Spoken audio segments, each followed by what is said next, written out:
Fala galera, sejam muito bem-vindos a mais um episódio. Este é o Mova-se. E nós estamos aqui, né, Tiagão, para mais um dia de podcast. Fala aí. Isso aí, a paz do Senhor a você que nos assiste, você que nos ouve, uma satisfação muito grande, né?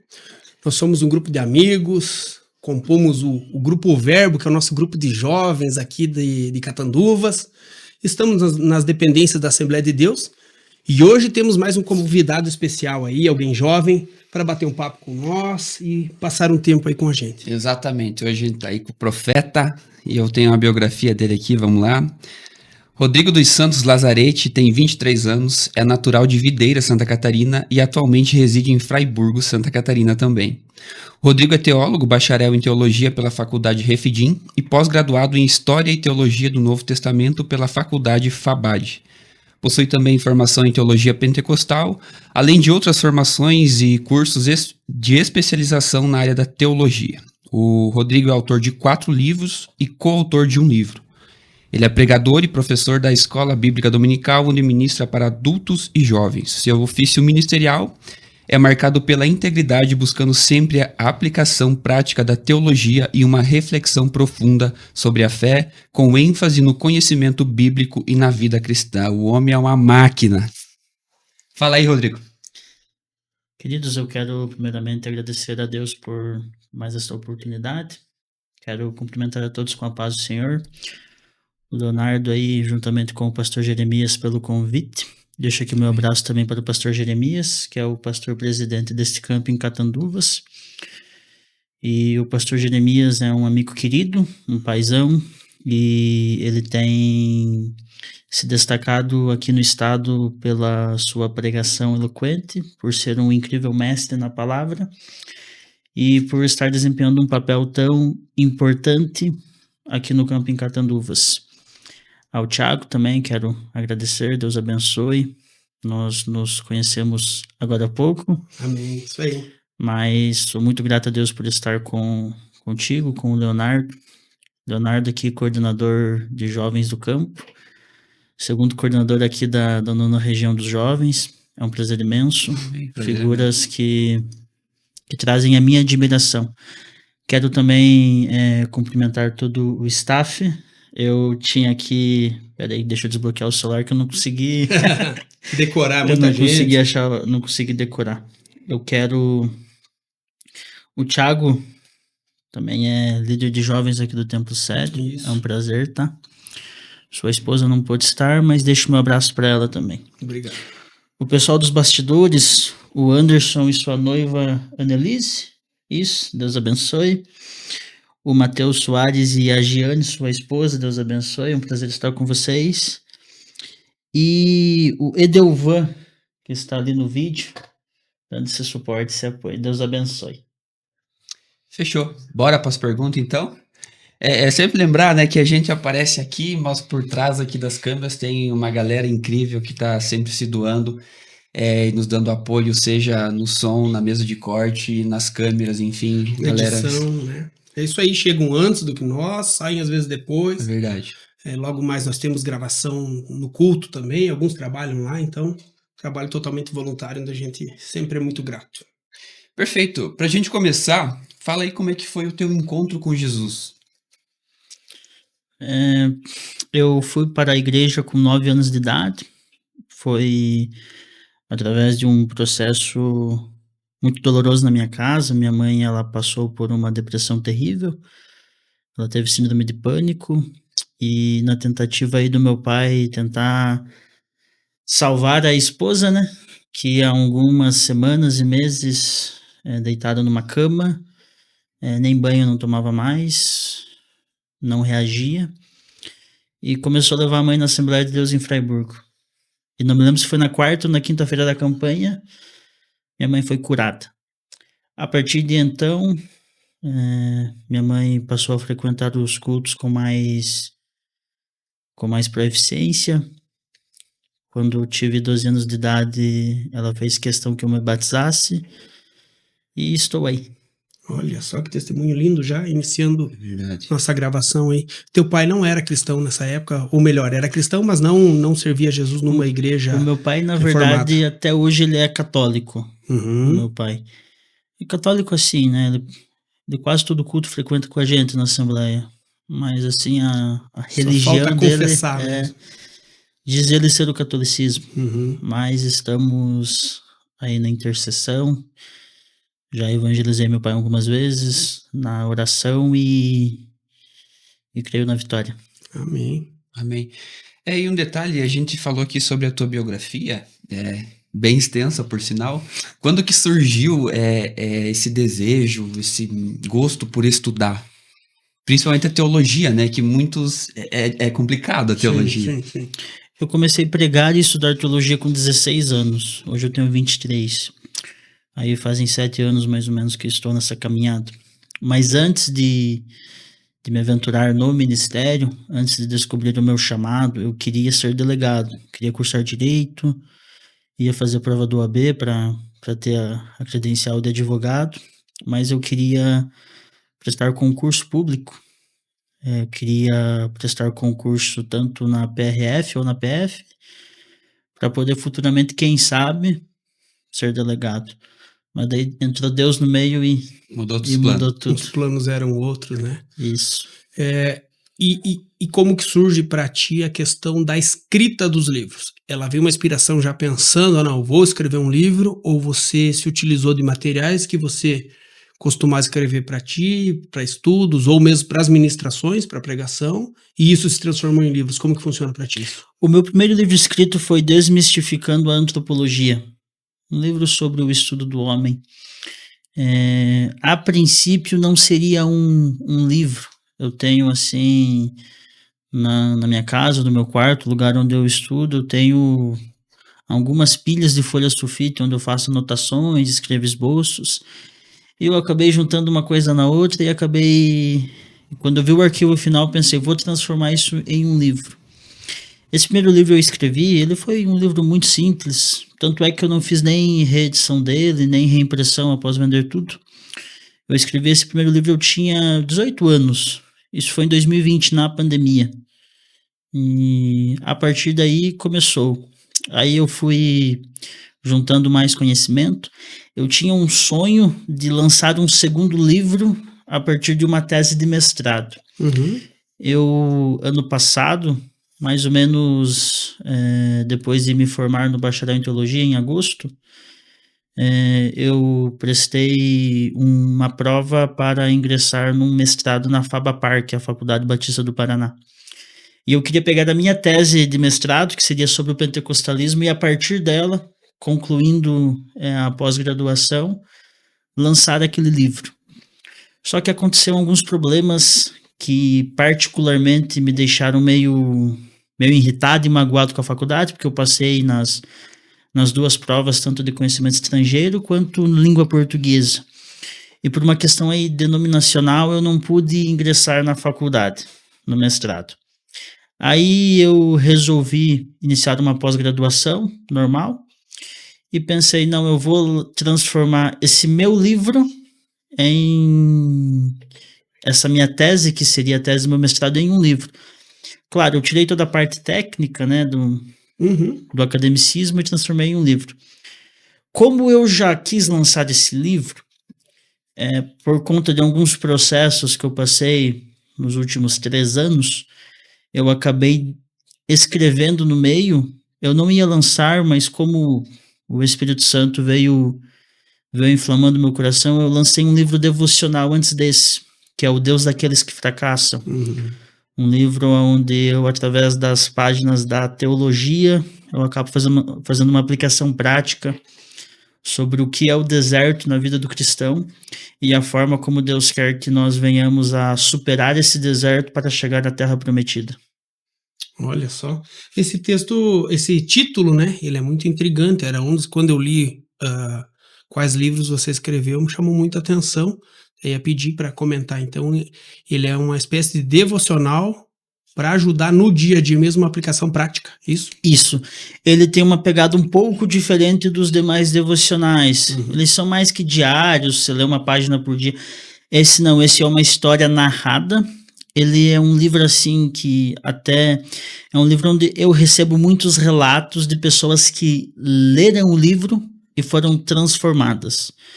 Inclusive, esse é o livro que eu mais vendo, é o que eu mais tenho que ir mensalmente, pedir impressões. E eu não sei como eu fiz, eu não consegui fazer isso de novo, eu já tentei, foi puramente inspiração divina. Eu consegui juntar a teologia pura mesmo, bíblica, dentro de uma questão muito prática da nossa devocionalidade. E acabou que o livro, até agora, tem sido um sucesso. Que legal. Glória a Deus. E já que nós estamos nesse assunto dos teus livros, hoje, inclusive, você faz o lançamento de mais um, né? Comenta Isso. um pouquinho pra gente aí sobre as tuas outras obras. Ó, esse aqui é o meu livro. A câmera tá ali, né? O Deus daqueles que fracassam. Esse é o meu livro devocional. Eu falo nele sobre o deserto. Esse segundo livro aqui é As Bodas do Cordeiro. Nesse livro eu retrato especificamente sobre o arrebatamento da igreja. E o livro ao qual eu vou fazer lançamento hoje é este livro aqui, ó. A Lógica da Serpente e o Deicídio no Discurso Público. Este livro é um livro onde eu falo sobre o esquerdismo. A partir de um viés bíblico, eu prego contra toda a ideologia marxista. Neste livro que será lançado hoje, eu faço todo um enredo, desde a Torre de Babel até os nossos dias e a forma como o diabo tem tentado penetrar na mente humana questões tão nefastas como ideologia de gênero, como questões sobre aborto, destruição da família e tudo que envolve a ideologia marxista e esquerdista. Uhum. Muito bem, depois eu quero um autografado, vou comprar Amém. um depois. Léo, Joia. tá contigo. O Rodrigo também, ele é pregador itinerante atualmente. E como é que foi essa tua decisão pelo ministério e esse teu entendimento da chamada? Cara, eu não vou mentir pra ti, tá? Geralmente os pregadores dizem que quando começavam não almejavam isso. Eu sempre almejei, porque daí eu abri mão de tudo que eu tive que abrir não foi fácil, então eu sempre tive essa convicção no meu coração. Não foi fácil largar todo um cronograma e um planejamento que eu havia feito na minha vida para me dedicar à obra de Deus. Mas anos se passaram e Deus a cada dia vem confirmando esse chamado. Perfeito. E pra gente seguir, eu já queria entrar em umas perguntas mais teológicas. E vamos começar pela martiologia, pode ser? Pode ser? Vamos lá. Rodrigo, tu acha que o cristão, ele ainda luta contra o pecado após a conversão? E como é que funciona essa luta? Luta. Paulo fala em Romanos que o bem que ele quer fazer, ele não faz. Mas o mal que ele não quer, esse sim acaba cometendo. Os pastores mais antigos têm uma frase que, embora seja uma frase meio clichê, é uma verdade irrefutável. Carne e hormônio não se convertem. É claro que os pecados, biblicamente falando, eles são geracionais. Geracionais no sentido de que alguns pecados do século passado, eles não são mais um problema hoje. Hoje existem problemas mais atuais. Entrando dentro de conceitos. Por exemplo, fornicação. Fornicação não era um problema no século XX. A maioria dos casais que se relacionavam e casavam muito novos. Você vê relatos dos nossos avós aí que com 14, 15 anos casavam. Então isso não era um problema naquela geração, mas é um problema hoje já na nossa. Questão de fornicação, pornografia, adultério. E é claro que existem alguns pecados que eles são mais fáceis de serem combatidos. Por exemplo, o adultério.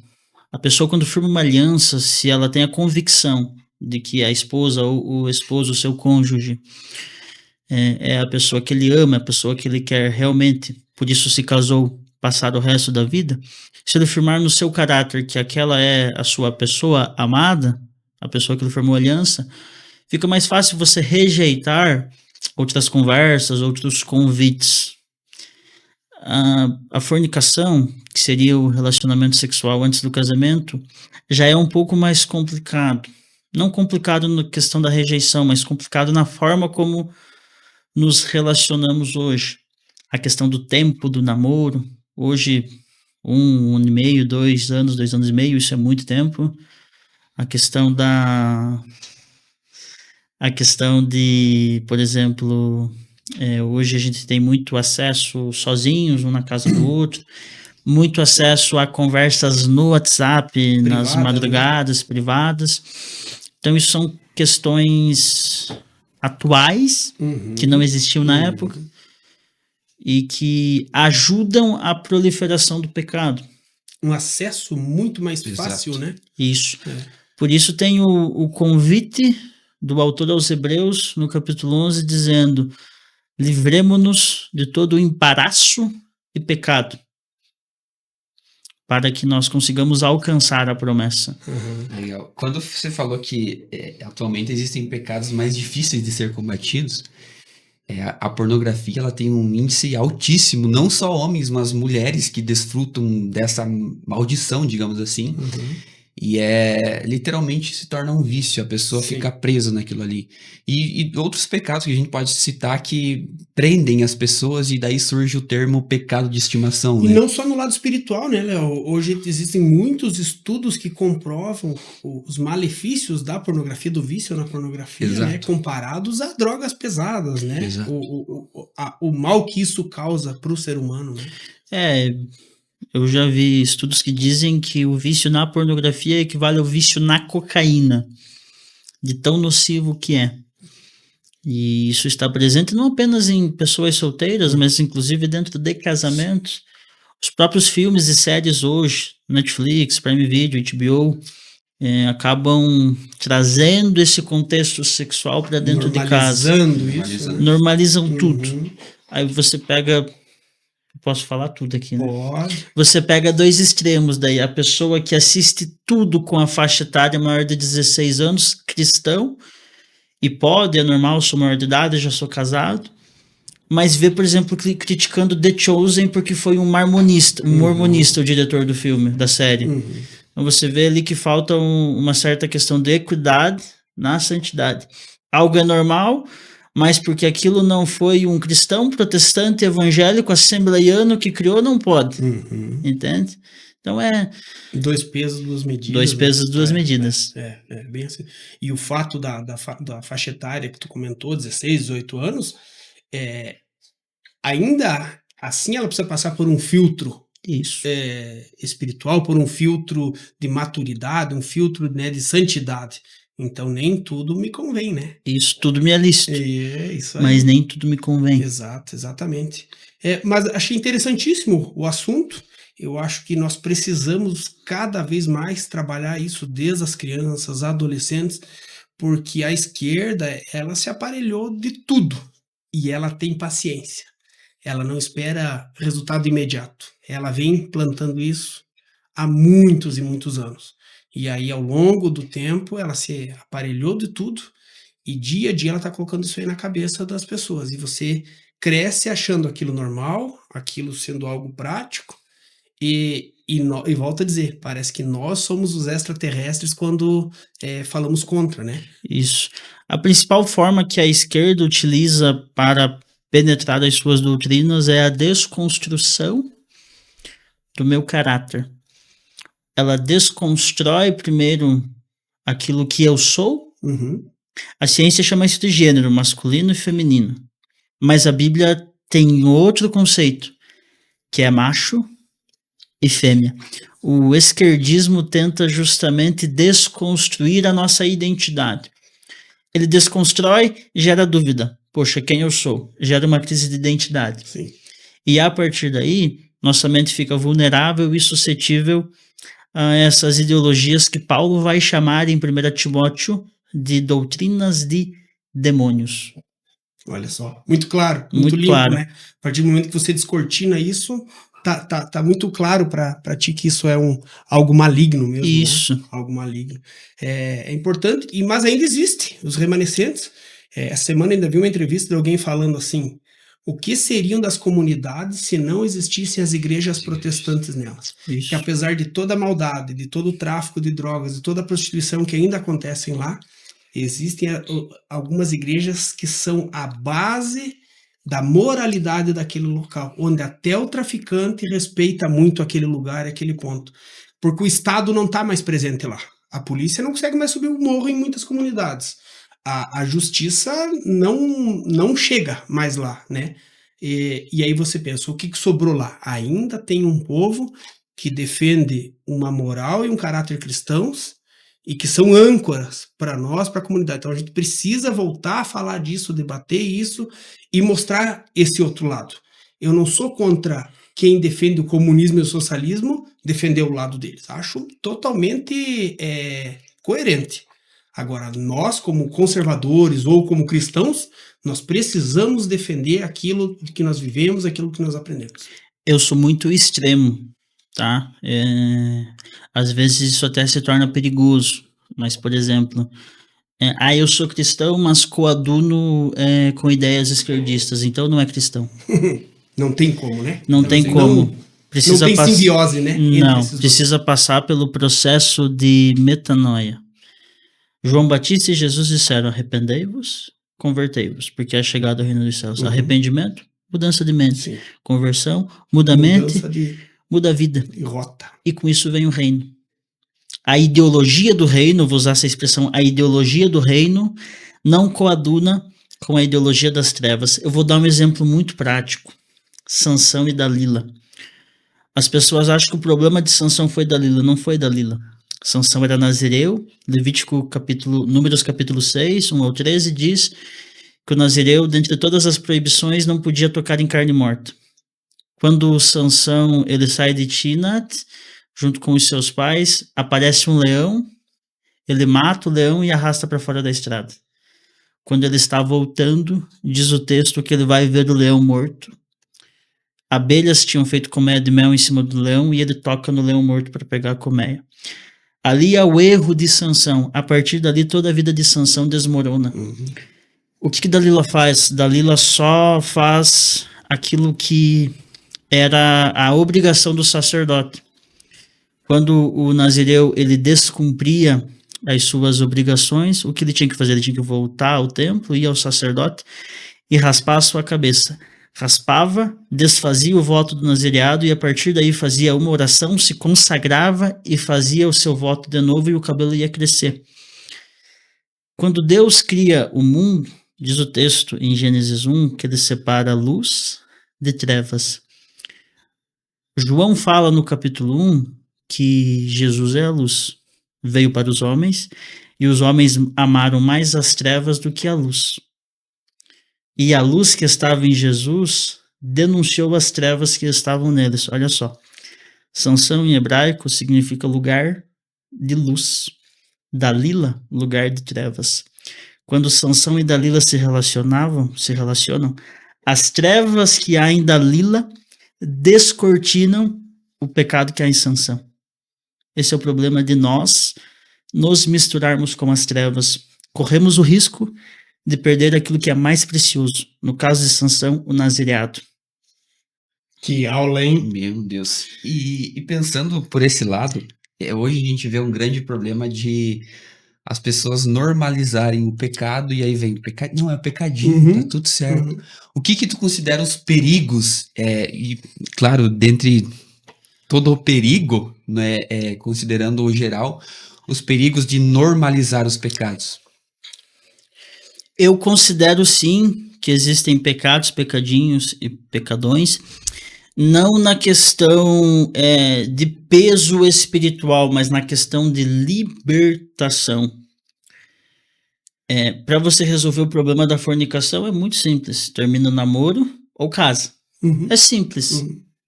Morrer no pecado, inferno. Mas é simples se libertar do pecado. Termina o caso. A pornografia, por outro lado, não. Entende? Ela acontece de uma forma escondida, Isso. de uma forma obscura. Eu esqueci de passar com isso. Não, imagina. O adultério, por exemplo. É fácil você se libertar do adultério. Confessa. Só que aí é um problema. Eu confesso o adultério e o meu cônjuge fica sabendo. Eu posso destruir a minha família, não mais no meu oculto, no meu coração, agora no público, trazendo dor, vergonha, tristeza. Esse é o problema do pecado. Então eu classifico assim na questão de libertação, não como peso espiritual. Sim, entendi. Embora eu acredite que sim, existe um peso. Porque, por exemplo, quando Jesus é entregue para ser crucificado, ele diz: aquele que me entregou tem o pecado maior do que o teu. Então eu acredito que existe um peso. Só que se é pecado, a prática leva para o inferno, independentemente do peso. E também existem alguns pecados que são portais e que você abre o espaço para um tipo de manifestação maligna diferente, né? De possessões diferentes. Então eu entendo esse teu ponto de vista dessa forma, de que existem alguns pecados que vão te trazer um mal, mas existem outros tipos que vai te atrair um mal ainda maior, né? Isso. Então acho que nesse sentido faz todo sentido.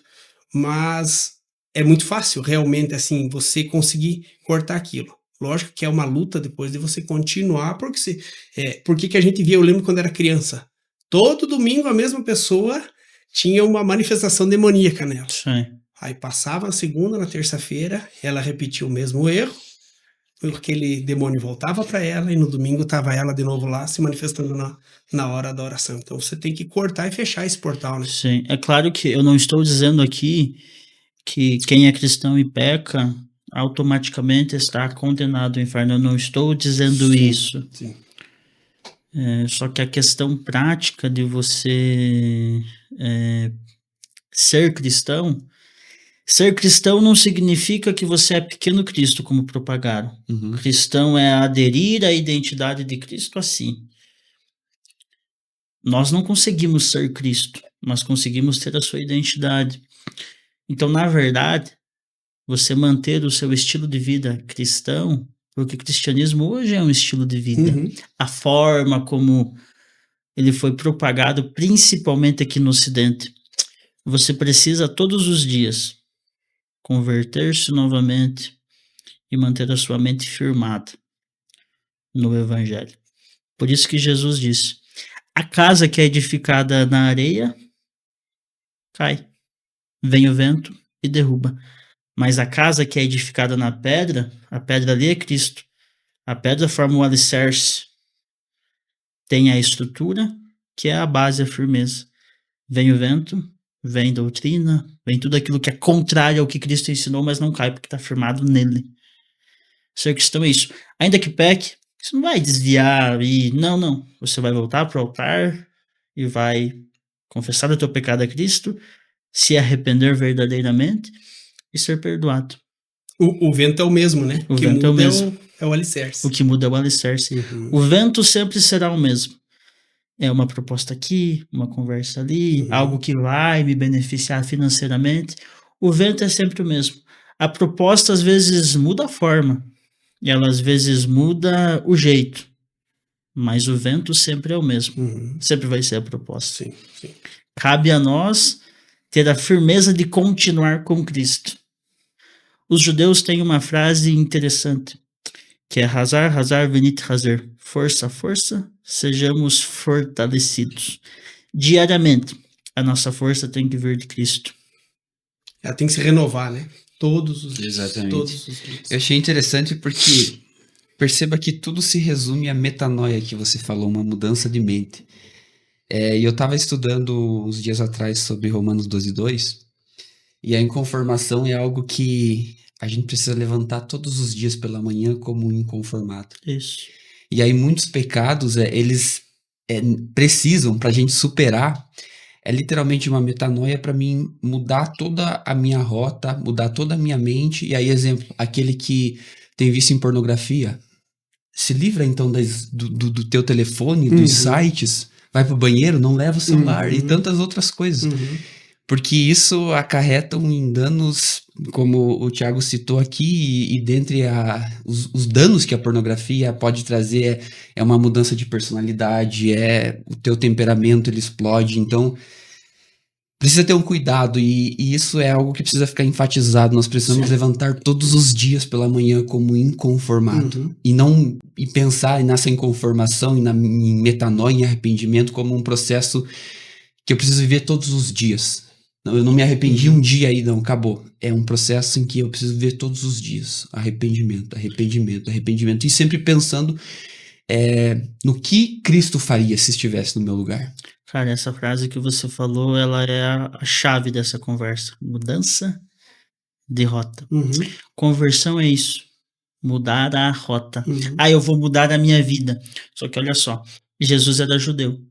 Ele fala de conversão não de uma perspectiva greco-romana do mundo helênico. Ele fala de conversão de uma perspectiva judaica. Conversão para os judeus é chamada de teshuvá. Teshuvá significa andar reto. Eu estou andando em retidão. Tem um atalho, eu pego aquele atalho, mas aquele atalho não leva para o caminho que eu tô indo. Eu tenho que voltar ou mudar a rota e continuar no mesmo caminho. Mudança de rota. Romanos 12:1, não vos conformeis com este mundo, mas sede transformados pela renovação do vosso entendimento. Conformação ali é você entrar num padrão, a forma do mundo. Mundo ali, grego aion, sistema. Paulo fala de um sistema ao qual está sobre o mundo e nós não devemos entrar dentro desse sistema. E aí tem o livro que eu escrevi, A Lógica da Serpente.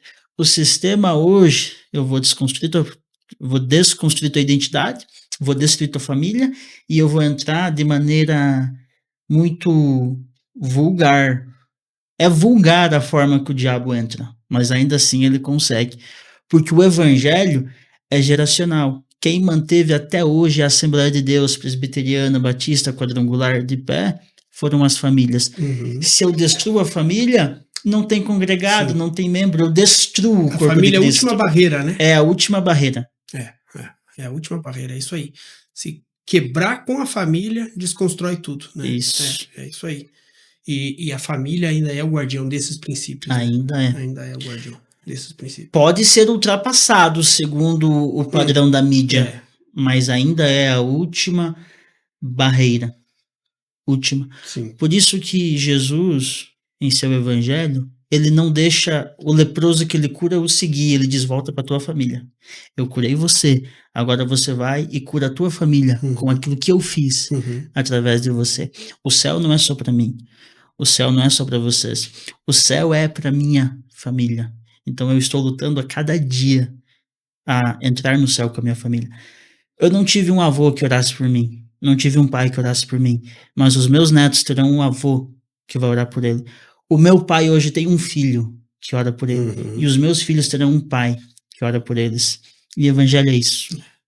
Tu tá sendo exatamente o elo da mudança de geração, né? Isso. Eu não tive até aqui, mas eu quero ser exatamente aquilo que me faltou, talvez, daqui para frente. Exato. Né? Esse ano na conferência Influência, eles falaram muito sobre isso, e numa das ministrações eles pregaram sobre o demônio gadareno.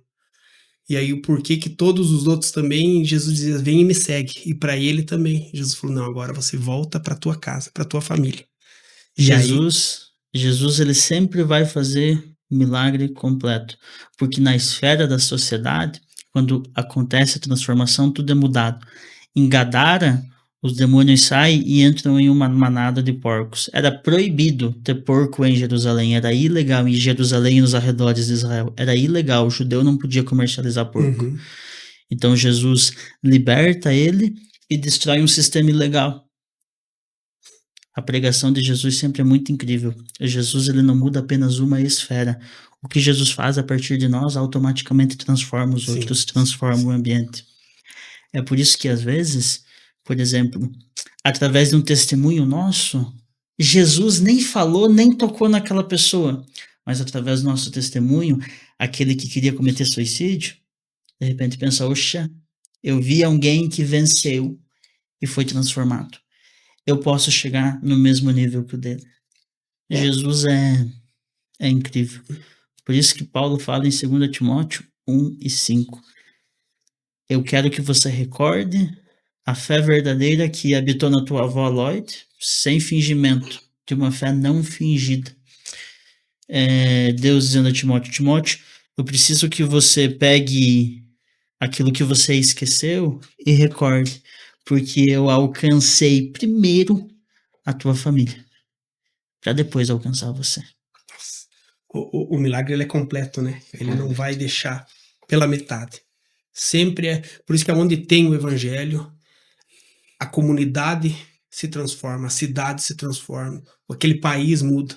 Por que que o Ocidente ainda tem sido diferente do que está acontecendo, por exemplo, no Oriente Médio? Isso. Porque ainda nós temos os princípios basilares em Cristo. Muita gente fala, e agora já que você entrou no contexto de geopolítica, e talvez a gente mude agora a conversa um pouco para escatologia, eu não sei se eu posso comentar isso que eu vou comentar. Da minha parte. Você vê hoje que a barreira do Ocidente hoje é os Estados Unidos, mas há um ano e pouco atrás não era. Uhum. Muda o presidente, era o Biden, esquerdista, hoje é o Trump. Tem muita gente dizendo que as coisas que o Trump está fazendo é porque ele é o anticristo. Não entende nada de escatologia e nem de geopolítica. O que o Trump está fazendo é justamente ser a última barreira para que o marxismo e para que o islamismo não entre no Ocidente. É a última barreira contra a poligamia, é a última barreira contra a destruição da sociedade.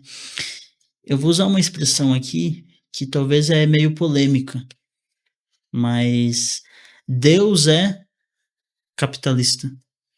Quando Jerusalém é destruída, nós vemos que Deus vai até Neemias e diz: Neemias, vai até os destroços da cidade e reedifica os muros.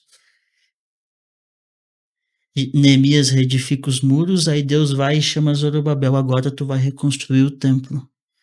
Ah, Deus, mas o templo ele não vai ter a mesma suntuosidade e glória que o templo de Salomão. Aí Deus olha e diz: minha é a prata, meu é o ouro, Ageu 2:9. E a glória dessa segunda casa vai ser maior do que a primeira. Era Deus já fazendo todo o cerco para que houvesse a restauração de Israel e ele conseguisse manifestar o Messias na terra. E com isso para trazer o reino de Deus. O reino de Deus traz consigo prosperidade. Por isso que Jesus expulsou demônio. Por isso que Jesus curou paralítico, deu visão a cego, tirou o câncer do corpo, a lepra, ressuscitou morto. Porque no reino de Deus não há nada disso. Quando Jesus multiplica pães e peixes, era Jesus mostrando para a sociedade que com ele tudo é possível. Ainda que haja escassez e miséria, com ele tudo pode ser transformado e multiplicado. Isso é tremendo. Cara, que mensagem. Que mensagem. Antes de nós mudar totalmente o assunto, tem uma pergunta que eu quero te fazer, e essa é... Há uma discussão teológica sobre o livre-arbítrio. Uhum. O que você pensa sobre o livre-arbítrio? O livro em coautoria, que eu vou lançar com o pastor Jeremias, pastor presidente de vocês, é sobre livre-arbítrio, entre a cruz e a escolha. Nós falamos sobre a questão da eleição e predestinação. A questão do livre-arbítrio é muito simples. Sim, eu defendo de maneira ferrenha que há sim o livre-arbítrio. Porque o livre-arbítrio é a capacidade de eu e você arbitrar livremente nas nossas decisões. Deus usa Paulo e diz: eu queria que todos aqueles que são eleitos fossem alcançados. E por isso eu trabalho diariamente para isso. Só que pera lá. Aqueles que dizem que não existe livre-arbítrio falam que os eleitos estão salvos. Só que Paulo está dizendo que ele trabalhava para que aqueles que são eleitos alcançassem a mensagem que ele está falando. Ou seja, tem eleito que não foi alcançado. Paulo morre logo depois. Entende? Uhum. Mas para ser alcançado, tem a mensagem do evangelho. Existem aquilo que nós chamamos dentro da homilética de 2 canais. O canal emissor, que é eu que estou pregando, anunciando o evangelho, e o canal receptor, que é aquele que está ouvindo. A mensagem que aquele está ouvindo precisa corroborar na mente dele para que ele venha a ser transformado, para que ele venha mudar de vida e aceitar e confessar a Cristo como seu Salvador. Jesus, ele olha para Jerusalém e diz: Jerusalém, Jerusalém, Jerusalém, como eu queria que vocês tivessem ouvido a mensagem que eu preguei a vocês. Então, pera lá. Jesus tinha uma mensagem, olha só, ele tinha uma mensagem tão ineficaz ao ponto de que eu não tivesse livre-arbítrio suficiente para escolher se creio ou não? Esse é o ponto. Josué diz: vocês escolham quem vocês vão servir. Eu e minha casa serviremos ao Senhor. Deus usa Paulo em Tito e diz: a graça de Deus se é manifestada salvadora a todos os homens. Matou a charada. O tema de ontem que a gente ouviu na pregação. Isso aí. E você vê a escolha de Noé por 100 anos, você vê a escolha dos 2 ladrões da cruz. Um toma uma decisão no último minuto de vida. Isso. E o outro rejeita. Então, realmente, nós temos o poder de decidir ou não. Claro que o céu está acessível a todos, mas nem todos vão escolher o caminho. Perfeito. Bastidores, alguma pergunta até aqui? Não? Então bora pra frente. Vamos em frente. Já que a gente entrou, e aqui já num tom de soteriologia,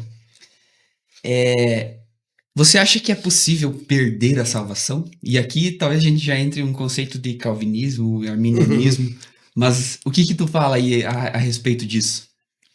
Sim, é possível. Só tema polêmico também. O autor aos Hebreus diz que aqueles que antes foram iluminados pela graça, mas caíram, eles eram iluminados, mas caíram. Agora estão impossibilitados de novamente serem iluminados por ela, porque o estado deles se tornou pior do que o primeiro. Ou seja, é o autor aos Hebreus falando que existiam aqueles que estavam salvos e iluminados. E olha só, os calvinistas, eu sou arminiano, já deu para perceber. Os calvinistas, eles vão fazer todo um malabarismo para poder dizer que o iluminados ali não é salvo. Mas espera lá. Então o evangelho que ilumina a minha vida não é o evangelho que me transforma? Não é o evangelho que faz eu seguir a Cristo? Então que evangelho é esse que era sido pregado? Então, novamente eu falo. Então a mensagem pregada era ineficaz. Porque, olha, como que algo vai iluminar? Jesus diz no Sermão do Monte: vós sois a luz do mundo. Luz, ali, era ponto de referência. No mundo antigo, à noite, não existia esse sistema elétrico que existe com postes de luz. Existia uma luz lá no fundo. Então, olha só, se eu estou aqui à noite e lá no fundo eu vejo um ponto de luz de referência, eu percebo, opa, eu posso ir por esse caminho que aqui eu vou chegar lá. Isso é ser a luz do mundo. Então, quer dizer, o evangelho, ele me iluminou ao ponto de eu conseguir traçar um caminho e uma rota para o céu, mas agora eu perdi essa rota? Ele deixou de ser eficaz? Não faz sentido. Não faz sentido nenhum. Nenhum mesmo. Então, o que o autor fala?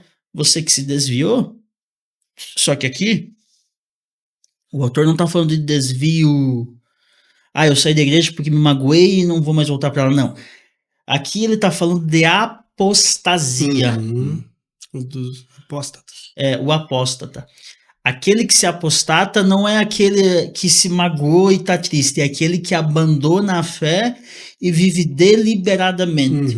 A blasfêmia contra o Espírito Santo não é simplesmente atribuir as obras de Deus a demônios. A blasfêmia contra o Espírito Santo é alguém que se apostatou da sua fé e não consegue ser iluminado pelo Evangelho para ver que aquela obra é de Deus.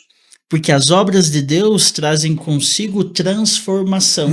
Eles não conseguem enxergar aquilo. Isso é o apóstata. Sim. Aquele que abandonou deliberadamente a fé. Não, ficou muito claro, né?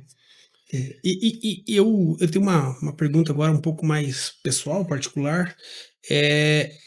A partir do momento que você começa a estudar escatologia, como que é a tua relação com os demais jovens aqueles que não são crentes, você consegue ter uma rede de amigos hoje, porque eu vejo assim, que se investe muito tempo estudando, né? Você deve ter para ter escrito todos esses livros em pouco tempo, é a média de 1 por ano, mais ou menos isso. Já está quase passando, mais de 1 por ano. E aí você tem conseguido ter uma vida social, ter hobbies, alguma coisa assim, ou não? Ou tá tendo que... Ou tirou um tempo mesmo só para estudo e se preparar, escrever? Como que você tem feito? Isso toma muito tempo, mas sim, eu tenho alguns hobbies. Eu gosto de cozinhar, por exemplo. Olha aí, ó. Não cozinho muito bem, mas gosto. Mas gosto. Mas gosto. Às vezes eu vou fazer um almoço aí, você não consegue comer a carne, porque parece que eu tô apaixonado. Muito sal. Talvez esteja. Talvez esteja. Eu gosto muito de fazer bolo também. Só que a maioria das massas abatuma. Não dá certo. Já experimentou colocar fermento?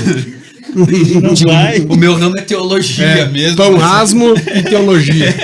Eu gosto muito de assistir série também, filmes. Eu gosto muito de assistir aqueles filmes clichêzão mesmo de romance, aqueles de adolescente de colégio, sabe? Dorama. Não, dorama não.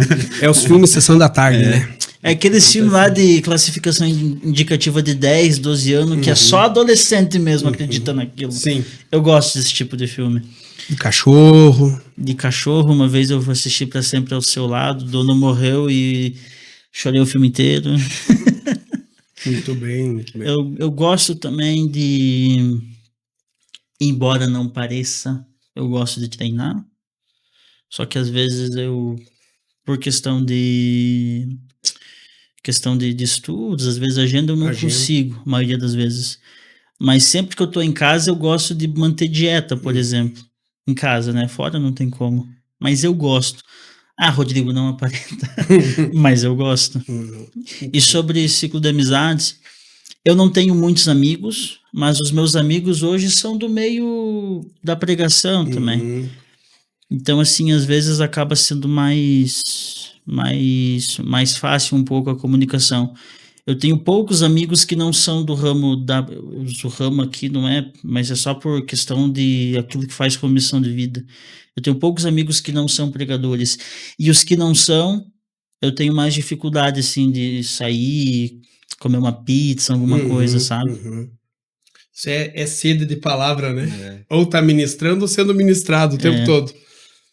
É interessante, e talvez aqui é um tema que muitos não gostam, mas talvez aqui a gente possa usar o termo gastar a vida, os estudos em prol do evangelho. Mas assim, tem algo que tu se arrepende de não ter feito, ou de ter, talvez, queria ter feito diferente? Que eu me arrependo, você diz... Da tua jornada. Da minha jornada de vida? Cara, eu me arrependo muito de não ter me dedicado 100% a Cristo antes de eu, de fato, começar a minha jornada ministerial. Eu comecei a tocar na igreja tocando clarinete. Eu comecei com 12 anos tocando clarinete da banda e toquei até mais ou menos uns 18, 19 anos. Quando eu me aprofundei mesmo no ministério, eu parei, porque daí não tive mais tempo. Mas até os 16... Eu nunca fui de usar droga, essas coisas, não, nunca. Mas eu não era muito firme, assim, na igreja. Aquela coisa de crente Raimundo, um pé na igreja, todo mundo, sabe? E eu gostava muito de namorar quando era... quando era mais novo. Então eu me arrependo disso, porque hoje eu olho para os adolescentes e eu penso, poxa vida, se na época deles eu tivesse me dedicado a Cristo, eu tenho certeza que hoje eu estaria mais longe do que eu estou. E quando eu falo mais longe, não estou falando de questão ministerial. Eu estou falando de vida pessoal com Deus. Muitas decepções que eu tive, muitas frustrações poderiam ter sido evitadas. Esse é o meu arrependimento. Em outras questões, eu acredito que não. Eu acho que mesmo em meio a alguns questionamentos e dureza de coração, eu acredito que nesse tempo eu fui guiado por Deus. E frutificou, né? Porque tem muito fruto aí sendo gerado.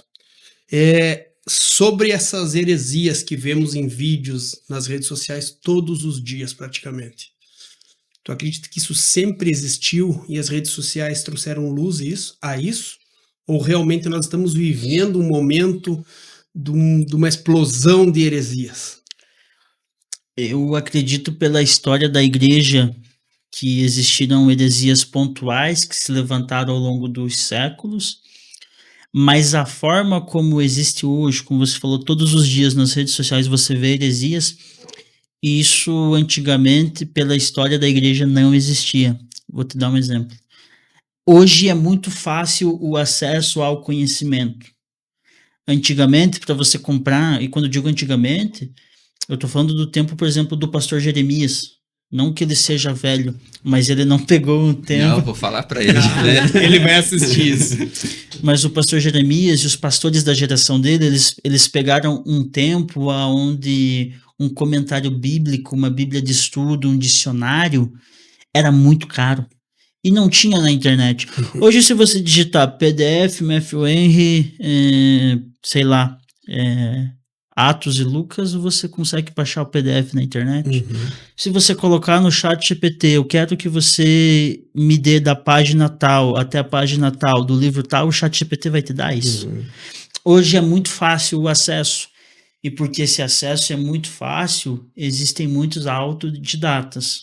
Aqueles que não precisam ir em escola teológica, aqueles que não precisam ter formação, não passam por um período de amadurecimento intelectual, e a partir disso eles acabam criando todo o vento de doutrina a partir de interpretações equivocadas.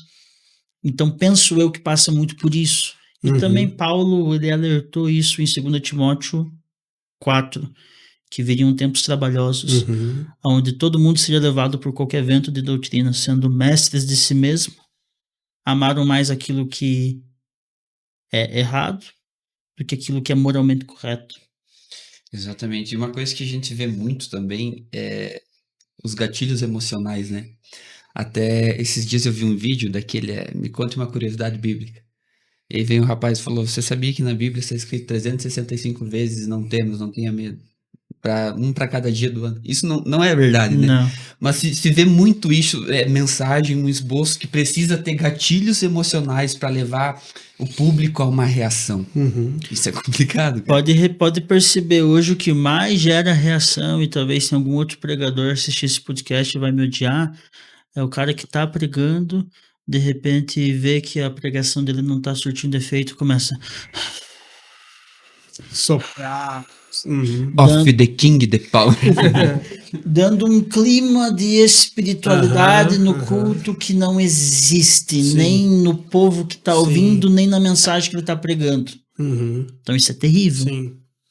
Começa a forçar. Força muito a barra e de repente começa a dizer que está vendo anjo passeando pela igreja. E se a igreja não tem maturidade, um ou outro começa a dar um glória e o outro já se emociona do lado. Né? É por isso que eu digo assim, eu falo isso aqui porque eu já falei isso para o pastor Jeremias. O pregador que prega aqui em Catanduvas é um pregador que tem ele tem muita responsabilidade na mensagem, porque é uma igreja que adquiriu maturidade tanto espiritual quanto intelectual, porque o pastor que está à frente não é simplesmente um pastor, é um mestre, é alguém que ensina. Eu falo isso porque eu acompanho os cultos aqui quando eu não tenho culto em Freiburgo, quando eu não estou viajando. Eu acompanho os cultos. E às vezes depois eu abro no YouTube e sempre posto umas mensagens, depois do ao vivo, só as mensagens nos vídeos, eu assisto. Então você percebe, é uma pegada diferente. E eu posso dizer, nós mesmos, né, Thiago, quando a gente assume o púlpito, a responsabilidade. Né? Assim, exatamente. Eu estive pregando esse ano, em janeiro, inclusive tem essa pregação no YouTube, no Janeiro Profético de Caçador, ali na sede. A igreja caindo gente pela janela, eu olho para trás, está o pastor Orlando Machado atrás de mim. Um ícone da convenção, um mestre. Você pensa, pô, o que eu vou pregar para esse povo? Sabe? O que vai sair? Aí você tem um pastor que você sabe, ele não vai te interromper na pregação, mas você sabe que se você pregar alguma coisa errada ali, ou você ser Porque ele percebe, ele tem discernimento se você tá usando muito de emocional, sabe? Aí tu vai se queimar, entende? Então, é uma responsabilidade hoje pregar para gente instruída. E que bom, né? Isso E é que bom, bom, né? Isso e é que muito bom. Exatamente. Uma coisa é no evangelismo eu falar qualquer coisa para atrair a Jesus. Tá errado. Uhum. Mas uma coisa é isso. Outra coisa é o cara assumir um púlpito numa EBO para pregar para pessoas instruídas. É necessário preparo. Sim. Preparo esse que autodidata nenhum tem. Ah, eu tô dizendo que eu tenho preparo, não tô dizendo isso, mas eu estou dizendo que o teu nível de responsabilidade aumenta. Uhum. Uhum.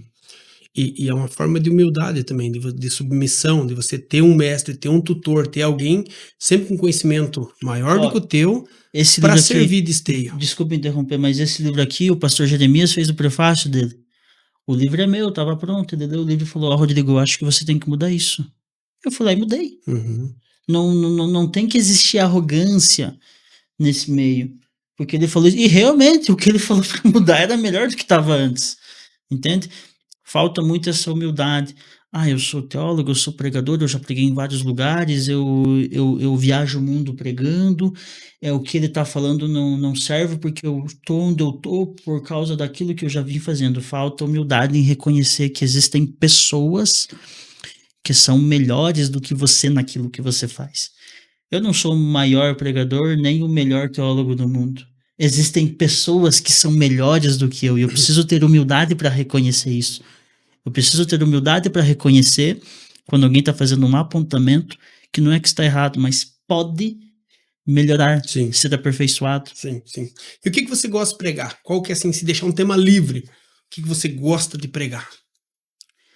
Cara, eu não vou mentir pra ti, tá? Ultimamente com temas Que bom livres... que você não vai mentir.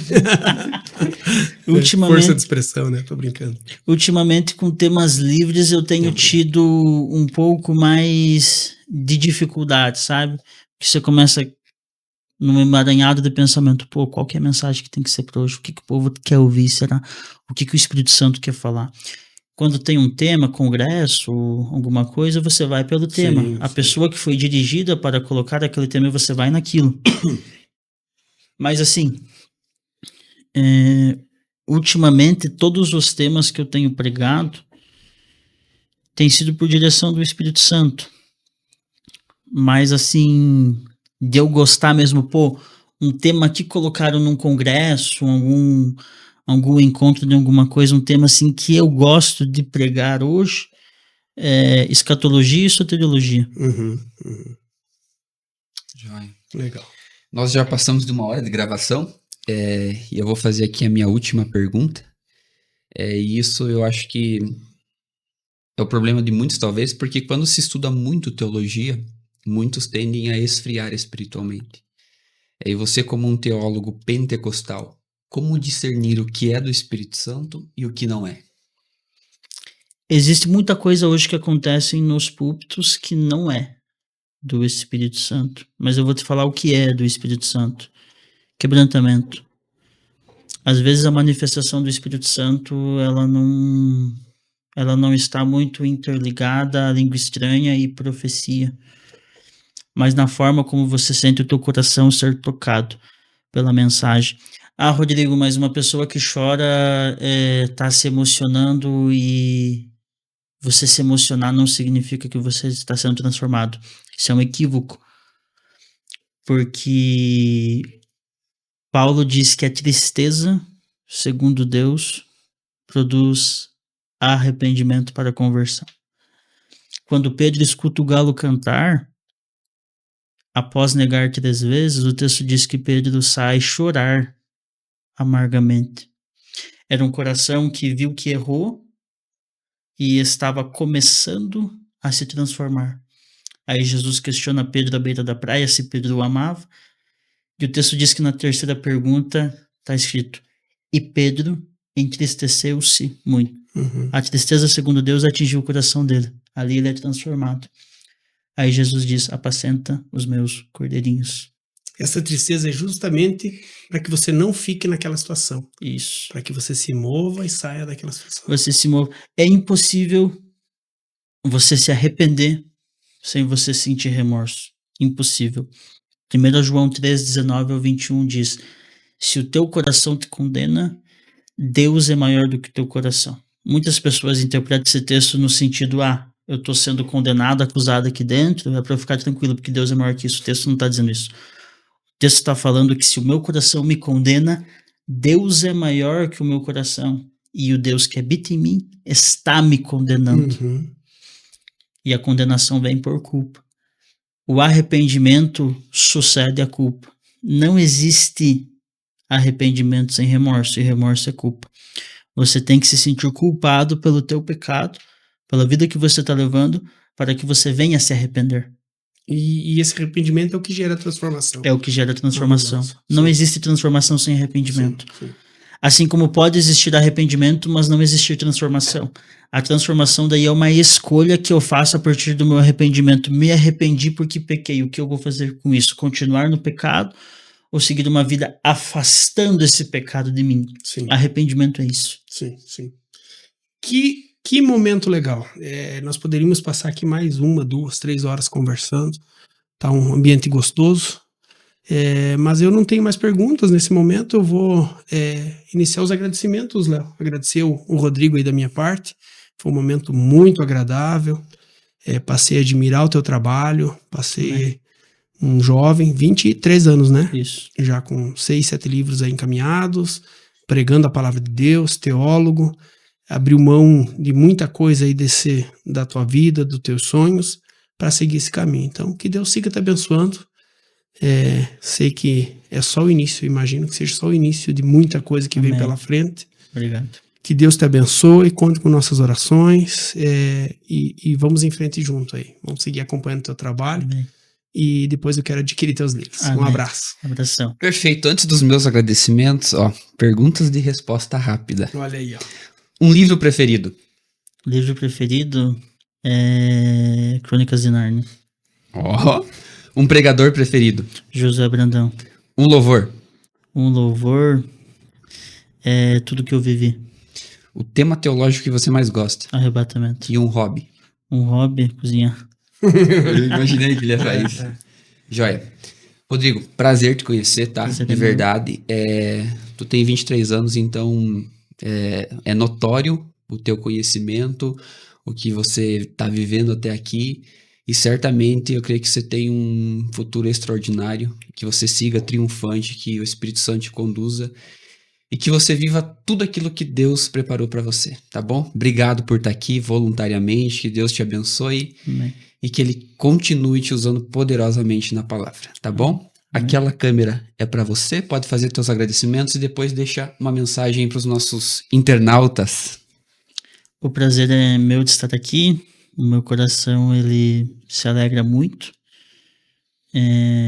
Eu posso dizer, e o Espírito Santo testemunha, fui muito edificado com essa conversa. Senti a presença de Deus e a sua direção constantemente aqui enquanto conversávamos. Thiago, Leonardo, toda a equipe. Obrigado pelo carinho. Aqui em Catanduvas cheguei ontem à noite. Estou aqui com vocês, à noite ministro. Tenho me sentido em casa e eu tenho a convicção no meu coração de que estou formando mais uma aliança com vocês e sei que não ficará apenas para hoje. O meu coração agradece muito a cada um de vocês. Sou grato a Deus por estar aqui e é um prazer conhecer cada um de vocês e obrigado pelas mensagens de carinho. Para mim, isso é muito transformador. E uma mensagem para os nossos internautas: não importa as crises, os pesos e as dores, continuem com Jesus. Eu sou prova viva de que o suicídio não é o melhor caminho. Sou prova viva de que mesmo, quem sabe, não vindo de um lar onde a fé cristã é sólida, é possível sim você ser resposta para uma geração que está cada vez mais sedenta pela mensagem do Evangelho. Perfeito. Nesse momento também agradecer aos nossos bastidores, né, Thiago, que estão aí voluntariamente e sempre excepcionais no que estão fazendo. Muito obrigado. E é isso aí, meus amigos. Assim nós finalizamos mais um episódio do Mova-se Podcast. Lembrando aqui do nosso apoiador, Padaria e Confeitaria Santa Catarina e também Restaurante Armazém Catarina. Você que está vendo esse podcast, nos acompanhe nas redes sociais, no Instagram, @adcatanduvas, @_, o verbo e @mova-se.podcast. Assim nós fechamos mais um episódio e seguimos firmes, porque a fé nos leva mais longe. Amém.